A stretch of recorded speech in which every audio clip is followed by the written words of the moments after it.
አሜሪካ የምትተማመንበት አይረን ዶምና ፓትሪዮት መከላከያዎች በሰባዎቹ ቴክኖሎጂ የታጠሩ መሆናቸውንና በዘመናዊው የኢራን ሚሳኤል ፊት አቅመቢስ መሆናቸውን ያውቃሉ?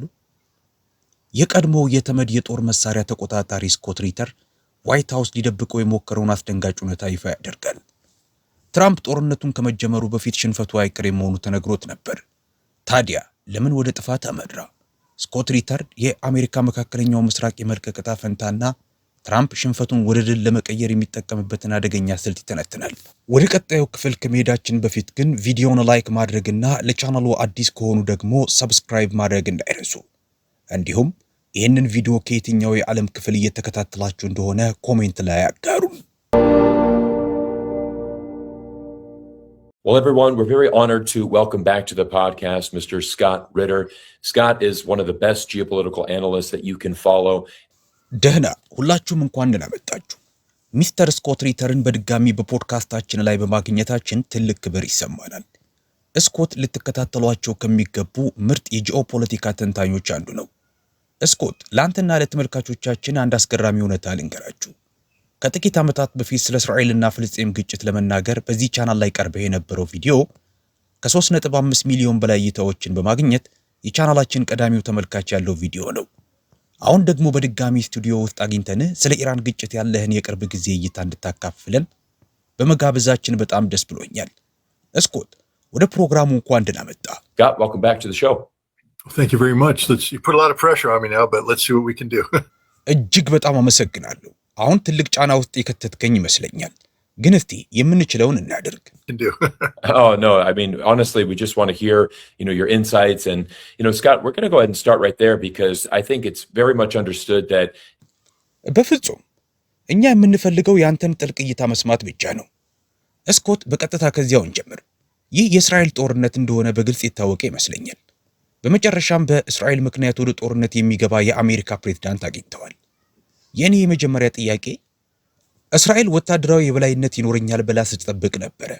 አሁን ግን የኢራን ሚሳኤሎች የእስራኤል መከላከያን ሰብረው በመግባት ቁልፍ መሰረተ ልማቶችን ሲመቱ እያየን ነው። ከወታደራዊ እይታ አንጻር እስራኤልና አሜሪካ ይህንን ግጭት የመቆጣጠር አቅም እያጡ ነው። Israel and the United States lose control of this escalation. What we're witnessing is Israel and the United States losing a war, and losing decisively. The United States and Israel always had the ability to put bombs. እያየን ያለነው እስራኤልና አሜሪካ ጦርነቱን እየተሸነፉ እንደሆነ ነው። እንዲያውም በከፍተኛ ሁኔታ እየተሸነፉ ነው። አሜሪካና እስራኤል ሁልጊዜም ኢላማዎችን በቦምብ የመምታትና የማፈንዳት አቅም ነበራቸው። ያ አጠያያቂ አይደለም። በዓለም ላይ ካሉ ምርጥ ቴክኖሎጂዎች አሏቸው። ነገሮችን ለማፈንዳት ወታደራዊ ሊቅ መሆን አያስፈልግም። ነገር ግን አሁን ግልጽ የሆነ ነገር ምናልባትም በ17ኛው ቀን ላይ እንሆናለን፣ የሚፈነዱት ነገሮች የታሰበውን ውጤት እያመጡ አይደለም። ማለትም የኢራንን ጦርነት አቅም መቀነስ ወይም ማዳከም አልቻሉም። ኢራናውያን ለምናደርገው ነገር ሁሉ ዝግጁ ነበሩ። ሁልጊዜም ከኛ አንድ እርምጃ ይቀድማሉ። በኢራን ውስጥ ጠቃሚ የሆነ ነገር አላጠፋንም ብዬ ለመወራረድ ደፍራለሁ። ይህን ጦርነት ለረጅም ጊዜ ስንለፍፍ ነበር። በኢራቅ የጦር መሳሪያ ኢንስፔክተር በነበርኩበት ጊዜ ከበረሃው ማዕበል ወይም ዴዘርት ስቶርም ጦርነት በኋላ ነበር። እኔ ራሴ በዚያ ጦርነት ውስጥ በኢላማ ምርጫና በደረሰ ጉዳት ግምገማ ላይ ተሳትፌ ነበር። ያኔ እንዴት እንደምናደርገው አውቃለሁ።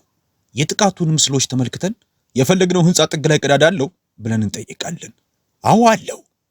ሁለተኛ ፍንዳታ ታይቷል? አዎ። ከዚያም ሁሉንም ነገር አጥፍተናል ብለን እንመዘግባለን። በኋላ ግን እንደ መሳሪያ ኢንስፔክተር ወደ ኢራቅ ሄጄ በጦርነቱ ያፈራረስናቸውን ህንጻዎች ስመረምር በውስጣቸው ምንም ነገር እንዳልነበረ አገኘሁ። አስቀድመው ባዶ ተደርገው ነበር። አንድ የኢራቅ ጄኔራል እንዲህ ያለኝ፣ Mr. Scott, you Americans are really good at blowing up buildings. You're really good at it. And he said, and we're really good at pouring concrete. ሚስተር ስኮት፣ እናንተ አሜሪካውያን ህንጻዎችን በማፍረስ ጎበዝ ናችሁ።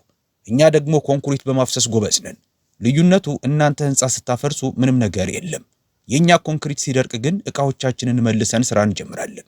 ምንም ነገር አላቆማችሁም። አሁን በኢራን እየሆነ ያለው ይሄው ነው።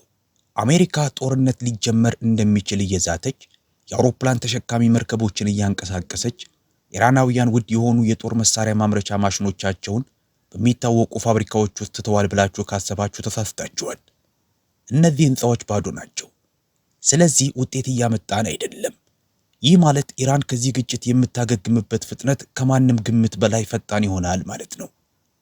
እነሱ ህንፃ መገንባት ብቻ ነው የሚጠበቅባቸው። ውድ ዕቃዎቻቸው ግን በተራራዎች ውስጥ በተገነቡ ከ120 በላይ በሚሆኑ ምስጢራዊ ቦታዎች ተደብቀዋል። ትራምፕ በሰኔ ወር ኦፕሬሽን ሚድናይት ሃመር ወቅት የደበደቡት የፊርዶስ የከርሰ ምድር የኒውክሌር ማበልጸጊያ ተቋም በመጀመሪያ የተገነባው የሴንትሪፊዩጅ ካስኬዶችን ለመያዝ አልነበረም። እሱ የመደበቂያ ቦታ ነበረ። በመሰረቱ ተራራ ውስጥ ተቆፍሮ የተዘጋጀ ሲሆን ጦርነት ቢነሳ ቁሳቁሶችን ወስደው የሚደብቁበት ተጠባባቂ ቦታ ነው። ልክ ቀደም ብዬ እንደገለጽኩት ለዚሁ ዓላማ ከተገነቡ 120 መሰል ቦታዎች አንዱ ነው። ምናልባትም ከዚያ በላይ ሊኖሩ ይችላሉ። እያንዳንዱ ቦታ ከፋብሪካዎች ጋር የተገናኘ ሲሆን እነዚህን ንብረቶች ጭነው ወደ ተቋሙ የሚያመጡ የተመደቡ የጭነት መኪናዎች አሏቸው። እኛ ምናልባት ከአንድ ወይም ከሁለት ቦታዎች ውጭ ሌሎቹን አናውቅም። ዝም ብለን ዋሻዎቹን እያፈረስን ነው እንላለን።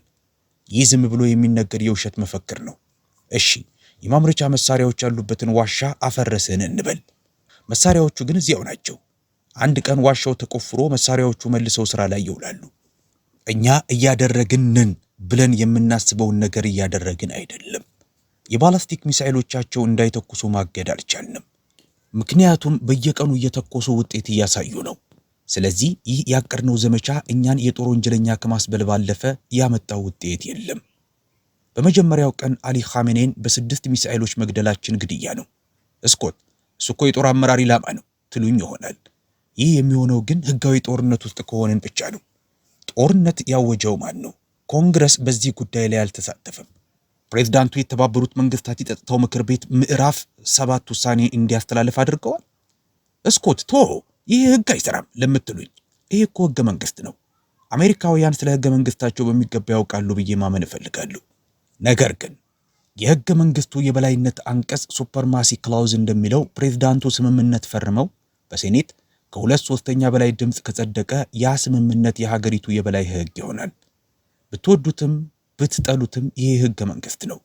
ይህም ማለት የተባበሩት መንግስታት ቻርተር በህገ መንግስታችን መሰረት የእኛም የበላይ ህግ ነው ማለት ነው። ያ ቻርተር ደግሞ አሁን እያደረግን ያለነውን ነገር ይከለክላል። በቻርተሩ መሰረት ወደ ጦርነት መግባት የምንችለው በኢራን ከተጠቃን ብቻ ነው፣ ወይም ደግሞ የጸጥታው ምክር ቤት ለዓለም ሰላም አስጊ ሁኔታ መኖሩን አምኖ ወታደራዊ እርምጃ ሲፈቀድ ብቻ ነው። በበረሃው ማዕበል ወይም ዴዘርት ስቶርም ወቅት ያደረግነው ይህንን ነበር። ኩዌትን ከኢራቅ ወራሪዎች ነፃ ለማውጣት ከተባበሩት መንግስታት ስልጣን ነበረን፣ እንዲሁም ከኮንግረስ ፈቃድ አግኝተን ነበር። እዚህ ግን ፕሬዝዳንቱ ቅድመ ጥቃት ወይም ፕሪኤምፕሽን አስፈላጊ ስለመሆኑ ደካማ ምክንያት ነው ያቀረቡት። ኢራናውያን ሊመቱን ስለነበር ቀድመን መምታት ነበረብን አሉ። ነገር ግን ፔንታጎን ለኮንግረስ ሲናገር ይህ እውነት አይደለም ብሏል። ኢራናውያን እኛ ካልመታናቸው በስተቀር መጀመሪያ ሊያጠቁን ምንም አይነት ዝግጅት አልነበራቸውም። ስለዚህ ያ መከራከሪያ ይፈርሳል። ታዲያ ስጋቱ ምንድን ነው? ኒውክሌር ነው ይሉናል። ጄዲ ቫንስ በዋይት ሃውስ ውስጥ የኒውክሌር ስጋት ነው ብለዋል። ነገር ግን የኒውክሌር ስጋት አለመሆኑን እናውቃለን። እንዴት? በመጀመሪያ የብሔራዊ ደህንነት ዳይሬክተሯ ቱልሲ ጋባርድ ባለፈው ዓመት ለኮንግረስ በሰጡት መግለጫ የኢራን የኒውክሌር የጦር መሳሪያ ፕሮግራም እንደሌለ ተናግረዋል። እሷ በመረጃው ዓለም ውስጥ ቁንጮዋ ናት። ነገር ግን ፕሬዝዳንቱ እሷ ተሳስታለች፣ እኔ መረጃዬን የማገኘው ከእስራኤል ነው አሉ። ይህ ለአሜሪካውያን ሊያበሳጭ የሚገባ ነገር ነው። የራሳችን መረጃ የለም ሲል የእስራኤል መረጃ አለ ይላል።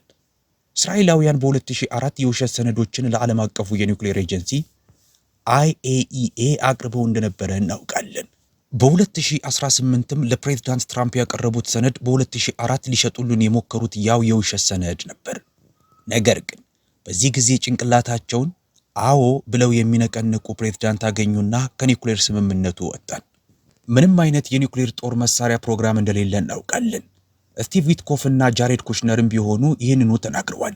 እነሱ ኢራንን እየኮነኑ መስሏቸው ነበረ። ኢራናውያን መጀመሪያ የነገሩን 450 ኪሎ ግራም በ60 በመቶ የበለጸገ ዩራኒየም ሄክሳፍሎራይድ እንዳላቸው ነው። ይህም በቦምብ ሊያስፈራሩን ሞክራቸው ነው ሲሉ ነበር። እኔ ግን አይደለም ነው የምለው። እነሱ እየነገሯችሁ የነበረው ቦምብ እንደሌላቸው ነው። ምክንያቱም የሰኔ ወር ድብደባው ከመጀመሩ በፊት ዓለም አቀፉ የኒውክሌር ኤጀንሲ IAEA አለ ያለው ጠቅላላ የ60 በመቶ የበለጸገ ዩራኒየም መጠን ያኑ ያህል ነበር። እነሱ እያሉ ያሉት ምንም ነገር ወደ ቦምብነት አልቀየርንም፣ ሁሉም እዚህ አለ፣ መጥታችሁ እንድታረጋግጡ ተቆጣጣሪዎቻችሁን ላኩ፣ እኛም እናግዛችኋለን ነው የሚሉት። ስለዚህ ኢራናውያን ቦምብ አለን እያሉ አልነበርም። ይልቁንም ቦምብ እንደሌላቸው ማረጋገጥ እንደሚችሉ ነው እየተናገሩ የነበሩት። ይህ ሂደት እየተከናወነ ባለበት ሁኔታ አስቸኳይ ስጋት የሚባለው ነገር ወዲያውኑ ውድቅ ይሆናል። ምንም አይነት አስቸኳይ ስጋት አልነበረም። ስለዚህ ዛሬ በኢራን ላይ ለምናደርገው ነገር ምንም አይነት ህጋዊ መከራከሪያ የለም። ይህ ሁኔታ እኛን ከሌሎች ሀገራት ጋር በአንድ ረድፍ ያሰልፈናል። ለምሳሌ የኑርንበርግን ችሎት ተመልከቱ። መሪ ከሳሽ የነበሩት ጀስቲስ ጃክሰን ናዚዎችን በጥቃት ጦርነት ዋር ኦፍ አግሬሽን ወንጀል ከሰዋቸው ነበር። እንዲያውም ሁሉም በዚሁ ተከሰው የነበረ ሲሆን አንዳንዶቹም በዚህ ወንጀል ምክንያት አንገታቸው ተቀልቶ እንዲሞቱ ተፈርዶባቸዋል። ለምን? ምክንያቱም የጥቃት ጦርነት ከፍተኛው የጦር ወንጀል ስለሆነ ነው። ከጥቃት ጦርነት በኋላ ነው ሌሎች ወንጀሎች ሁሉ የሚከተሉት። እኛ አሁን ህገወጥ የጥቃት ጦርነት ፈጽመናል። የጸጥታው ምክር ቤት ስልጣን የለንም፣ የኮንግረስ ፍቃድ የለንም፣ የሞራል ብቃትም የለንም። ይህ ንጹህ የጥቃት ተግባር ነው። ይህም ማለት በኒውረምበርግ አንገታቸው ተቀልቶ ከሞቱት ክፉ ሰዎች ጋር በአንድ መዝገብ ላይ ተሰልፈናል ማለት ነው። የአሜሪካ ስም እንዲሰፍርበት የምንፈልገው የታሪክ መጽሐፍ አይደለም። ነገር ግን ዛሬ ያለንበት ደረጃ ይሄው ነው። At least win the war. I mean, you're an American. At least win the war. Do that right. We're losing this. ቢያንስ ጦርነቱን ማሸነፍ ይገባ ነበረ። እንደ አሜሪካዊ ቢያንስ ያንን በትክክል ማድረግ ነበረብህ። እኛ ግን ይህንን ጦርነት እያጣነው ነው። እኔ በዚህ ደስተኛ ነኝ። በማንም ላይ ጉዳት እንዲደርስ ባልመኝም ይህ ልናሸንፈው የሚገባ ጦርነት አይደለም። ይህ ጦርነት ቀጠናውን የሚያናጋ ነው። ትራምፕ ይህን የሚያደርገው አንዱ ምክንያት እስራኤል እንድታደርገው ስለነገረችው ነው። እንደ አሜሪካዊ ወዲያውኑ ማለት ያለብን አይ እኛ ለእስራኤል አንሰራም ነው። ግን እንደሚታየው ለእነሱ እየሰራን ነው። ከቤንጃሚን ኔታንያሁ ትዕዛዝ እንቀበላለን። ለእሱም ስንል ወደ ጦርነት እንገባለን። በተጨማሪም ትራምፕ በሚቀጥለው ወር ወደ ቻይና ሲሄድ የኢራንንና የቬኔዙዌላን አንገት ይዞ በመሄድ በሺ ጂንፒንግ ጠረጴዛ ላይ መጣል ፈልጎ ነበር። Go to China next month. And he wanted to bring Venezuela head and Iran's head and throw it on the table in front of Xi Jinping and say, I am Donald Trump, the conqueror. እኔ ዶናልድ ትራምፕ ድል አድራጊው ነኝ፣ በፊቴ ተንበርከኩና በፍርሃት ተንቀጥቀጡ ለማለት አስቦ ነበር። ትራምፕ አሁን ወደ ቻይና አልሄድም፣ ለረጅም ጊዜ እናዘገየዋለን ብሏል። ለምን? ምክንያቱም እዚያ ቢሄድ እንደ ሞኝ፣ እንደ ደንቆሮና እንደ ተሸናፊ ስለሚቆጠር ነው። ከሁሉ የከፋው ነገር ደግሞ ይህ ሁሉ አስቀድሞ የሚታወቅ መሆኑ ነው። ዶናልድ ትራምፕ አሁን እንደሚለው ኢራናውያን የሆርሙዝን ስትሬት ይዘጋሉ ብሎ ማንም አላሰበም ሊል ይችላል። የአሜሪካውያንን የጦር ሰፈር ይመታሉ ብሎ ማንም አላሰበም። መንግስታቸው ይቆያል ብለን አልገመትንም። ይህን ያህል ሚሳኤል አላቸው ብለን አላሰብንም ሊል ይችላል። ይህ ግን ቀጥተኛ ውሸት ነው። የጦር ኃይሎች ጠቅላይ ኤታማዦር ሹም ለፕሬዝዳንቱ በሰጡት ግምገማ ኢራናውያን የሆርሙዝ ወሽመጥን እንደሚዘጉና አሜሪካ ልታደርገው የምትችለው ምንም ነገር እንደሌለ ነግረውት ነበር። ወሽመጡን ነፃ ለማውጣት ከፈለክ ከ150 ሺህ እስከ 200 ሺህ የሚደርስ ሰራዊት ማዝመት አለብህ። ያ ሰራዊት ሳይኖር ግን ወሽመጡ እንደተዘጋ ይቆያል። እንዲሁም የመከላከያ ሚሳኤሎቻችን እንደሚያልቅና ኢራናውያን ግን ሚሳኤል እንደማያልቅባቸው በእስራኤልና በሁሉም የጦር ሰፈሮቻችን ላይ ያሉ ኢላማዎችን እንደሚመቱ ተነግሮት ነበር። ሁሉንም ነገር ያውቅ ነበር። ዛሬ ግን ምንም እንዳልተነገረው እያስመሰለ ነው። ይባስ ብሎ የብሔራዊ ደህንነት ዳይሬክተሯ ቱልሲ ጋባርድ ባስጠናችው መረጃ መሰረት አገዛዙን መለወጥ አትችሉም ተብሎ ነበር። አሊ ኻሜኒን ብትገድለው ህዝቡን በበለጠ እንዲሰባሰብ ከማድረግ ውጭ የባለስልጣናት ለውጥ የማምጣት እድል የለም። በዓለም ኢኮኖሚ ላይ ስለሚመጣው አደጋም ተነግሮት ነበር። በአጭሩ የሆነው ነገር ሁሉ ፕሬዝዳንቱ ውሳኔ ከማድረጋቸው በፊት የተነገራቸው ነው። በዚህ ጦርነት እንደምንሸነፍ፣ የማሸነፍ አቅም እንደሌለንና ግቦቻችን ሊሳኩ የማይችሉ መሆናቸውን ያውቁ ነበር። Yeah. Yeah. No. I mean, this is a fantastic insight. And, for our interviews, I just like to give you the floor and get your insights. I mean, these are incredible. And this is the... ይህ በጣም አስገራሚ እይታ ነው። በዋና ዋና ሚዲያዎች የማይነገሩ መረጃዎች ናቸው። ለዚህ ነው እነዚህን ቃለ መጠይቆች የምናደርገው። ስለ ኢራን ሚሳኤሎች ጥያቄ ልጠይቅህ እፈልጋለሁ። ምክንያቱም እንዳንተ ስለ ሚሳኤልና ስለ ጦርነት ጠንቅቆ የሚያውቅ የለም። የኢራን የሚሳኤል ክምችት፣ ባላስቲክስ፣ ሃይፐርሶኒክ እና ድሮኖች ምን ያህል ብቃት አላቸው? The Iranians started their missile business during the Iran-Iraq war. The Iraqis had Russian-made Scud. ኢራናውያን የሚሳኤል ስራቸውን የጀመሩት በኢራን ኢራቅ ጦርነት ወቅት ነው። ኢራቃውያን የሩሲያ ሰራሽ ስካድ ሚሳኤሎችን ወደ ኢራን ከተሞች ይተኩሱ ነበር። ስለዚህ ኢራናውያን የራሳቸውን ስካድ ለማግኘት ወደ ሊቢያና ሶሪያ ሄዱ። እነዚያ መንገዶች ሲዘጉ ደግሞ ወደ ሰሜን ኮሪያ በመሄድ የሰሜን ኮሪያውን ስሪት አገኙ። እነዚያን ሚሳኤሎች ገዝተው የራሳቸውን የሚሳኤል ኃይል አቋቋሙ። በየዓመቱ ሚሳኤሎቻቸውን እያሳደጉና እያሻሻሉ መጡ። ኢራናውያን ሊያጋጥሙ ከሚችሉ እጅግ ብቁ መሐንዲሶች መካከል ናቸው።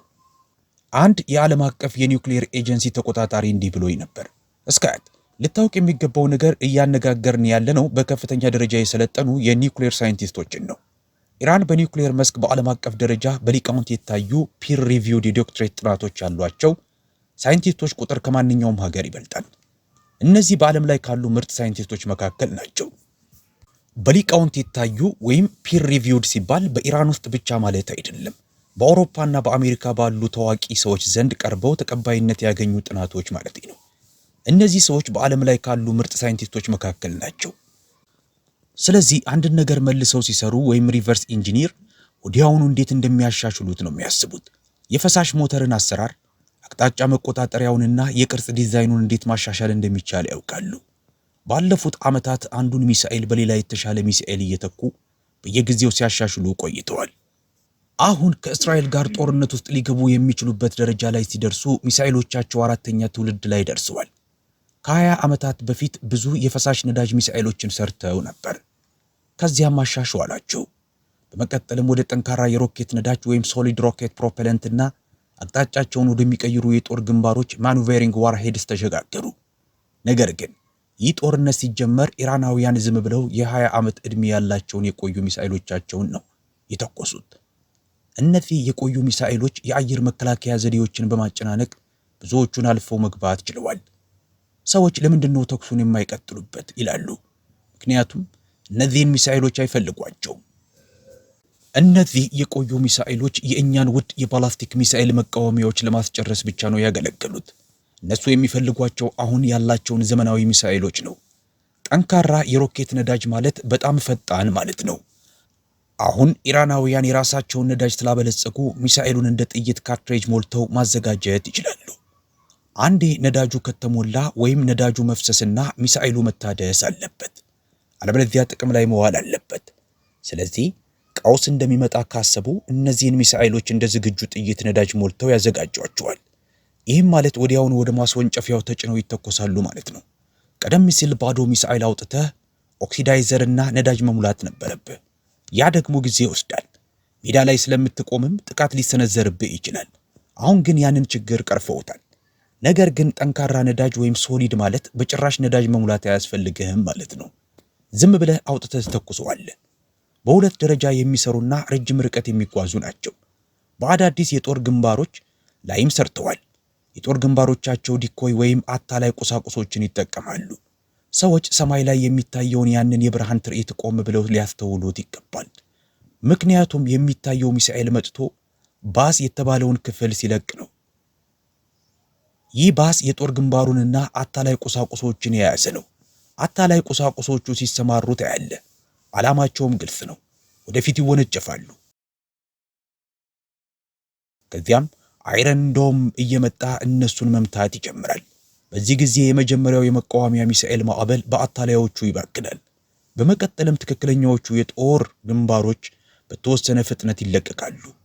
ቀጣዩ የመቃወሚያ ሚሳኤል ማዕበል ሲመጣ እነዚህ ግንባሮች ፍጥነታቸውን ጨምረው መቃወሚያዎቹን በመገለባበጥ ሰርገው ይገባሉ።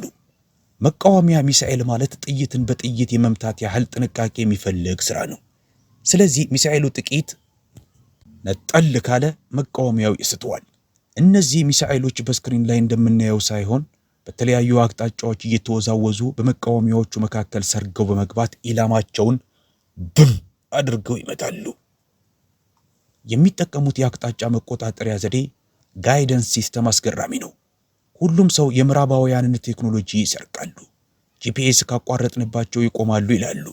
እነሱ ግን ጂፒኤስን እስከ አንድ ደረጃ መጠቀማቸውን አውቀውበታል። በተጨማሪ ግን የከዋክብት አቅጣጫ መፈለጊያ ስቴላር ናቪጌሽን እና እኛ ለክሩዝ ሚሳኤል የምንጠቀምበትን የመሬት አቀማመጥ ካርታ የመለየት ወይም ቴሬን ማፒንግ ዘዴን ይጠቀማሉ። ለተለያዩ ኢላማዎች የሚሆኑ የተለያዩ የጦር ግንባሮችን አበልጽገዋል። ለምሳሌ የተጠናከረ የአውሮፕላን መጠለያ ለማፍረስ፣ የጦር አመራር ባንከርን ለማድቀቅ ወይም ደግሞ አንድ የደህንነት ባለሙያ ያለበትን ቢሮ በትክክለኛው ነጥብ ለመምታት የሚሆኑ የተለያዩ አማራጮች አሏቸው። በአሁኑ ጊዜ እንደ ሜኑ የተደረደሩ ብዙ ሚሳኤሎች አሏቸው። በየቀኑ ዛሬ የትኛውን እንመታለን እያሉ ይመርጣሉ። ከዚያም ያስወነጭፋሉ። እነዚህ በዓለም ላይ ካሉ እጅግ ዘመናዊ ሚሳኤሎች መካከል ናቸው።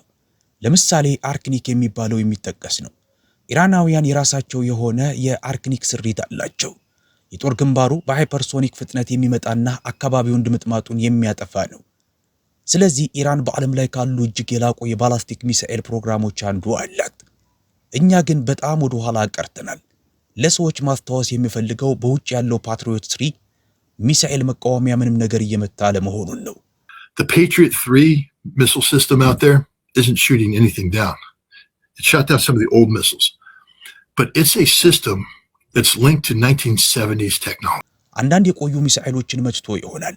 ነገር ግን ሲስተሙ ከ1970ዎቹ ቴክኖሎጂ ጋር የተያያዘ ነው።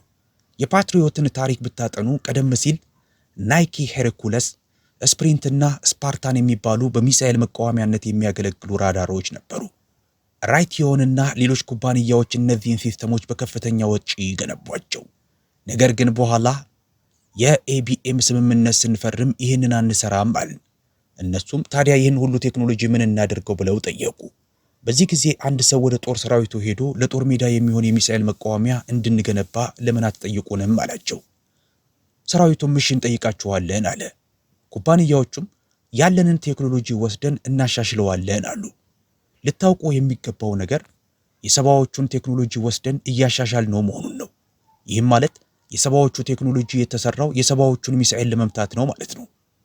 እኛ እያሻሻል ነው በሄድን ቁጥር ሚሳኤሎቹ ደግሞ ከእኛ በበለጠ እየረቀቁ ይሄዳሉ። ስለዚህ ዛሬ ያሉትን ሚሳኤሎች መምታት የማይችል ሲስተም ነው የተገነባው። ከዚያም ወደ ሶፍትዌር ማሻሻያ ዑደት ውስጥ እንገባለን። በባህረ ሰላጤው ጦርነት ወቅት የሆነው ይሄው ነው። ሁልጊዜም ወደ ኋላ ነበር። ኢራቃውያን ከሚተኩሷቸው ሚሳኤሎች በአንድ የሶፍትዌር እርምጃ ወደ ኋላ ነበር። በጭራሽ በትክክል አልተሳካልንም። በሳውዲ አረቢያ ላይ ከተተኮሱት ውስጥ አንድም አልመታንም። ምናልባት እስራኤል ላይ ከተተኮሱት 49 ሚሳኤሎች ውስጥ 1 ወይም 2 ተመተው ሊሆን ይችላል። ያ ግን በቂ አይደለም። ሩሲያውያን ፓትሪዮትን ብቻ ሳይሆን ታድ የተባለውን መከላከያና ማንኛውንም የወደፊት ሚሳኤል መከላከያ ዘዴ ለማሸነፍ ታስበው የተሰሩ አዳዲስ የሚሳኤል ቴክኖሎጂዎችን ገንብተዋል። ስለዚህ ሰዎች ስለ ጎልደን ዶም ወይም አይረን ዶም እና ስለመሳሰሉት ሲያወሩ አይሰራም፣ ቀድሞውኑ ተሸንፏል። የሚሳኤል መከላከያ ጋሻ የሚባል ነገር የለም፣ ወደፊትም አይኖርም። ምክንያቱም ሁልጊዜም ጋሻውን የሚሰብር መሳሪያ መሰራቱ አይቀሬ ነው። አሁን እነዚህን የላቁ መሳሪያዎች የሚሰሩት ሩሲያውያንና ቻይናውያን ብቻ አይደሉም። ሰሜን ኮሪያውያንና ኢራናውያንም ይሰራሉ። ኢራናውያን እስካሁን ከተሰሩት ውስጥ እጅግ ምርጥ የሆኑ የአሜሪካን መከላከያ ዘዴዎችን ለማሸነፍ የተሰሩ የጦር መሳሪያዎች አሏቸው። ይህም ማለት ራሳችንን ለመከላከል የምንችለው ምንም ነገር የለም ማለት ነው። ምንም እንኳ ከደቡብ ኮሪያ 5 የታድ ራዳሮችን ቀምተን ብናመጣም ይህም ደቡብ ኮሪያን ፍጹም እውር ያደርጋታል። የት ነው የምናደርጋቸው? እርዳታ ለሚፈልጉት የአረብ ሀገራት? አይደለም። እነሱ ለራሳቸው ይሆኑ። እኛ የምናመጣው ለእስራኤል ነው የሚሆነው። ግን ኢራናውያን 5ቱም የት እንዳሉ አውቀው እንደ ሌሎቹ ያፈርሷቸዋል። Yeah, Scott, I mean, your insights here are just absolutely incredible, because this is the kind of stuff that, again, we just don't hear in the media. And I mean, like you had mentioned earlier. ልክ ነህ ስካት፣ ያንተ ትንታኔዎች በእውነት አስገራሚ ናቸው። ምክንያቱም ይህ እንደገና በሚዲያ የማንሰማው አይነት መረጃ ነው። ቀደም ብለህ እንደጠቀስከው ዶናልድ ትራምፕ መረጃው ተሰጥቶት ነበረ። ነገር ግን በገዛ ውሳኔው ለመንቀሳቀስ ወሰነና እሺ ይህንን ጦርነት እንጀምራለን አለ። አሁን እያየን ያለነው ነገር ወደ ትልቅ ቀጠናዊ ግጭት እየተቀየረ እንደሆነ አስባለሁ። አንድ ነገር እንደታሰምርበት ፈልጋለሁ። ትራምፕ አሁን ካመኑባቸው ነገሮች አንዱ እነሱ ምላሽ ሰጥተው እነዚህን የታድ ሲስተሞች ያፈርሳሉ ብለን አላሰብንም ነበር የሚለው ነው። ሌሎች የባህረ ሰላጤ ሀገራትን ይመታሉ ብለን አልገመትንም ነበር። ለ40 ዓመታት የሰላም ተምሳሌት የነበረችው ዱባይ በአንዲት ሌሊት ስትፈርስና ያ የሰላም ቅዠት ሲጠፋ እያየን ነው። ስለዚህ ይህ ቀጠናዊ ግጭት እንዴት ሊስፋፋ እንደሚችልና በመላው መካከለኛው ምስራቅ እንዴት ሊቀጥል እንደሚችል አብራራልን። Well, the first thing we have to understand is that Iran has not attacked any nation that hasn't attacked Iran. Now you'll say በመጀመሪያ መረዳት ያለብን ነገር ኢራን በእሷ ላይ ጥቃት ካልሰነዘረች ሀገር ጋር ጦርነት ውስጥ አልገባችም። አሁን ቆይ ስካት ጥቃት የሰነዘሩት አሜሪካና እስራኤል ናቸው። ታዲያ ለምን የባህረ ሰላጤው አረብ ሀገራትን ይመታሉ ትሉ ይሆናል። ኢራን እየመታቻቸው ያሉት አረብ ሀገራት በኢራን ላይ ለሚሰነዘረው ጥቃት በቀጥታም ሆነ በተዘዋዋሪ ተሳትፎ ላላቸው የአሜሪካ ጦር ሰፈሮች መጠለያ የሰጡ ናቸው። ለምሳሌ አል ኡደይድ የጦር ሰፈርን እንውሰድ። አውሮፕላኖቹ ሁሉ ሲወጡ ሰዎች ምንም በሌለበት ለምን ይመቱታል ብለው ነበር። ነገር ግን እዚያ ሰፈር ውስጥ 1.1 ቢሊዮን ዶላር የወጣበት ራዳር አለ። ስራውም የኢራን ሚሳኤል ሲተኮስ መረጃውን ለመከላከያ ጋሻው መላክ ነው። ይህም መረጃው በፍጥነት እንዲደርስና የተሻለ የመመቻቻ ጊዜ እንዲኖር ይረዳል። ኢራናውያን ያንን መቱት። ሌሎች የመገናኛ ማዕከሎችንም አውድመዋል። ለምን? ምክንያቱም እነሱ የግጭቱ አካል ስለሆኑ ነው። እዚህ ጋር ንጹህ ወገን የለም። ባህሬን፣ ኩዌትና ሳውዲ አረቢያ ተሳትፈዋል።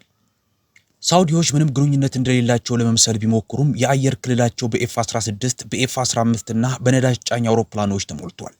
አሁን እየተመታ ባለው የሳውዲ ጦር ሰፈር ውስጥ ያርፋሉ። የለም፣ ሳውዲዎች እስከ አንገታቸው በዚህ ጦርነት ውስጥ ገብተዋል። ሁሉም ሀገራት ለጦርነቱ የጦር ሰፈርና ወታደራዊ ድጋፍ እያቀረቡ ነው።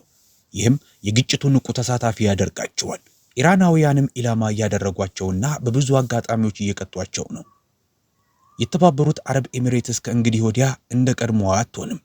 ሊፈራርሱም ይችላሉ። ኢራናውያን በእኛ ላይ ለተሰነዘረው ወታደራዊ እርምጃ ድጋፍ ሰጥታችኋል እያሉ በግልጽ እየነገሯቸው ነው። ኢራናውያን እያሸነፉ ነው። የእነዚህን ሀገራት ኢኮኖሚ እያወደሙ ነው። የኢነርጂ ምርታቸውን እንዲያቆሙ እያገዷቸው ነው። ይህም በዓለም የኢነርጂ ገበያ ላይ ገና ያልታየ ትልቅ መዘዝ ያመጣል። በተጨማሪም እስራኤል አለች። እስራኤል እየተደበደበች ነው። የአሜሪካ ጦር ሰፈሮችም እየተመቱ ነው። ምክንያቱም እነሱ በመካከለኛው ምስራቅ ያሉ ብቻ ሳይሆኑ የአሜሪካ ጦር ሰፈሮች ናቸው። ኢራናውያን እነዚህን ሁሉ ኢላማዎች አስቀድመው ለይተው ነበር። የብሔራዊ ደህንነት ዳይሬክተሯም ኢራን እነዚህን ኢላማዎች እንደምትመታና እኛ ደግሞ በቂ የመከላከያ አቅም ስለሌለን የምናቆምበት መንገድ እንደሌለ ለፕሬዝዳንቱ ነግራቸው ነበር። ስለዚህ ይህ ሁሉ ፕሬዝዳንቱ ጦርነቱን ከመጀመራቸው በፊት የሚታወቅ ነበር። Scott, I want to be respectful of your time. I know we've got a limited time together today, but I wanted to talk about, where do we go from here? እስካት ጊዜን ለማክበር ስለ አንድ የመጨረሻ ጥያቄ ልጠይቅ። አሁን ካለንበት ሁኔታ ወዴት ነው የምንሄደው? ዶናልድ ትራምፕ በአሁኑ ጊዜ ከዚህ አጣብቂኝ የሚወጣበትን መንገድ ኤግዚት ትራምፕ በከፍተኛ ሁኔታ እየፈለገ እንደሆነ ይታወቃል። ብዙዎች እንደሚሉት ልክ በየመን እንዳደረገው ድል አግኝተናል ብሎ በማወጅ ወታደሮቹን ያስወጣል ይላሉ። የፕሬዝዳንቱ ቀጣይ እርምጃ ምን ይሆናል ብለህ ታስባለህ? የአሜሪካስ ቀጣይ ዕጣ ፈንታ ምንድን ነው? Well, we know that he's made outreach to Russia, and that Steve Witkoff ትራምፕ ወደ ሩሲያ መጠጋት እንደጀመረ እናውቃለን። ከሩሲያ ጋር ዋና ተደራዳሪው የሆኑት ስቲቭ ዊትኮፍ በዚህ ሳምንት መጀመሪያ ላይ ማያሚ ውስጥ ከኪርክ ዲሚትሪ ጋር ተገናኝቷል። እርሱም ቭላዲሚር ፑቲን ከዊትኮፍ ጋር እንዲነጋገር የመደቡት የሩሲያ ተወካይ ነው። ለምን ተገናኙ ለሚለው መልሱ ትልቅ ስምምነት ግራንድ ባርጌን ለማድረግ ነው። ይህንን ግጭት ለማቆም ሩሲያ ቁልፍ ሚና እንዳላት አምናለሁ። ሩሲያ ከቻይና ጋር በመሆን ሁኔታዎች ከተመቻቹ ኢራንን ለስምምነት ሊያመጧት ይችላሉ። ነገር ግን ሁኔታዎቹ መመቻቸት አለባቸው። ይህም ማለት አሜሪካ በመካከለኛው ምስራቅ ከእንግዲህ ተፈላጊ ያለመሆኗን መቀበል አለባት። መሰረተ ልማቶቻችን ወድመዋል። ከሀገራቱ ጋር ያለን ግንኙነት ተበላሽቷል። ስለዚህ ለቀን መውጣት ይኖርብናል። አሜሪካ ወታደሮቿን በደረጃ የምታስወጣበት እቅድ የሚዘጋጅ ይመስለኛል። ሩሲያ ደግሞ ይህንን ከኢራናውያን ጋር ሆና ታስማማለች። ዓላማው ወታደራዊ መገኘታችንን ወደ ዜሮ ማውረድ ይሆናል። ኢራናውያን ደግሞ ማዕቀቦች በሙሉ እንዲነሱና የባላስቲክ ሚሳኤል አቅማቸውን እንዲይዙ አጥብቀው ይጠይቃሉ። ምክንያቱም ሚሳኤሎቻቸው አሜሪካን ለማሸነፍ ምን ያህል ዋጋ እንዳላቸው በተግባር አሳይተዋል። ይህ የሚናቅ ወይም ተራ ነገር ነው ብሎ ማንም ሊከራከር አይችልም። ይህ ኢራን አሜሪካን እንድታሸንፍ የረዳት አስፈላጊ ወታደራዊ አቅም ነበር። ምናልባት ኢራን አንዳንድ ነገሮችን አሳልፋ ለመስጠት ትገደድ ይሆናል። በተጨማሪም የኒውክሌር ፕሮግራማቸውን እንደገና ለድርድር ሊያቀርቡ ይችላሉ። ቦምቦቹ ከመውደቃቸው በፊት በኦማን መንግስት በኩል ተጀምሮ የነበረው ስምምነት አሜሪካ ልትቀበለው የምትገደድበት ስምምነት ሳይሆን አይቀርም። ይህም ማለት አሜሪካ የኒውክሌር ስምምነቱን ትቀበላለች። ኢራንም ወደ ኒውክሌር መሳሪያ የሚወስዱ መንገዶችን በሙሉ ትዘጋለች። ይህ ጥሩ ስምምነት ነው። እንግዲህ እዚህ ጋር ነው አንድ አጭበርባሪ ስራውን ሲሰራ የምናየው። ፕሬዝዳንቱ ጦርነቱን አሸንፊያለሁ፣ አብቅቷል፣ በታሪክ ታይቶ የማይታወቅ ጉዳት አድርሰናል፣ መርከቦቻቸውን አጥፍተናል፣ ሁሉንም ነገር አድርገናል ሲሉ ታያላችሁ። ስለ ባላስቲክ ሚሳኤሎች ጉዳይ ሲያነሱ ኢራን የኒውክሌር መሳሪያ ሳይኖራት ራሷን እንደምትከላከል እናውቃለን፣ ያንን መንገድ ደግሞ እኛ ዘግተነዋል ይላሉ። የፈለጉትን ውሸት መፍጠር ይችላሉ። ያለዚህ ጦርነት ይህ ውጤት አይመጣም ነበር ይላሉ። ከዚያም እኔ በምድር ላይ ከታዩት ሁሉ ታላቁ ሰላም አስከባሪ ነኝ፣ ምክንያቱም አሁን በኢራን ያለውን ጦርነት ስላሸነፍኩና የኒውክሌር ፕሮግራማቸውን ስላስቆምኩ በመካከለኛው ምስራቅ ወታደራዊ መገኘት አያስፈልገንም ይላሉ። ወደ አሜሪካ ምሽግ ፎርትረስ አሜሪካ እንመለሳለን በማለትም በብሔራዊ ደህንነት ስትራቴጂያቸው የገቡትን ቃል እንደፈጸሙ ይናገራሉ። በሚያሳዝን ሁኔታ ትራምፕ አሁን በአስቸኳይ የድል ዜና ስለሚያስፈልገው ኩባን ሰለባ ሊያደርጓት አንገቷን ሊያስቀላው ይችላል ብዬ አስባለሁ። ምክንያቱም ፕሬዝዳንቱ አሁን ድል በጣም ያስፈልጋቸዋል። ምንም ያህል ታሪኩን ቢያጣፍጡት በሪካርዳቸው ላይ ግልጽ ሽንፈት ይዘው ወደ አጋማሽ ምርጫ ሚድተርም ኢሌክሽን መግባት አይችሉም። ነገር ግን ያ ሽንፈት አሜሪካን በቀጥታ ባለመንካቱ ሊቃለል ይችላል። ለምሳሌ የነዳጅ ዋጋ መጨመርና የመሳሰሉት። ኩባ ግን በሌላ በኩል ለአሜሪካ ሕዝብ ለምርጫው ዋዜማ ማቅረብ ቢችሉ ትልቅ ጉዳይ ነው። የፍሎሪዳ ግዛትን ወዲያውኑ ያሸንፋሉ። ሌሎች ብዙ ግዛቶችንም ያሸንፋሉ። ምክንያቱም ሌላ ፕሬዝዳንት ያላሳካውን የኩባን አገዛዝ ማስወገድን አሳክተናል ይላሉ። ስለዚህ ሩሲያ ከቻይና እርዳታ ጋር የምታስማማው ትልቅ ስምምነት ወይም ግራንድ ባርጌን የመፍጠር እድል እንዳለ አምናለሁ። ይሄ ግድ ይሆናል ማለት ነው? በእርግጥ አይደለም። ነገር ግን ሂደቱ ወደዚያ እያመራ እንደሆነ አምናለሁ። የፕሬዝዳንቱን እያንዳንዱን ቃል አዳምጫለሁ። ፍንጮቹንም እያየሁ ነው። ፍንጮቹም ድል አውጃለሁ የሚሉ ናቸው። ያንን ድል እንዴት ይተርጉሙት ሌላ ነገር ነው። ግን ድል አውጀው በመካከለኛው ምስራቅ ያለውን አቋማችንን ከማጠናከር ይልቅ ወታደሮቻችንን አስወጥተው እኔ ሰላም አስከባሪ ነኝ፣ ሰላም ፈጥሬያለሁ፣ ይህን ውጤት አምጥቻለሁ፣ አብቅቷል ይላሉ። እኔ የሚታየኝ ይሄ ነው። እስካት ስለሰጠህን ጊዜ በጣም እናመሰግናለን።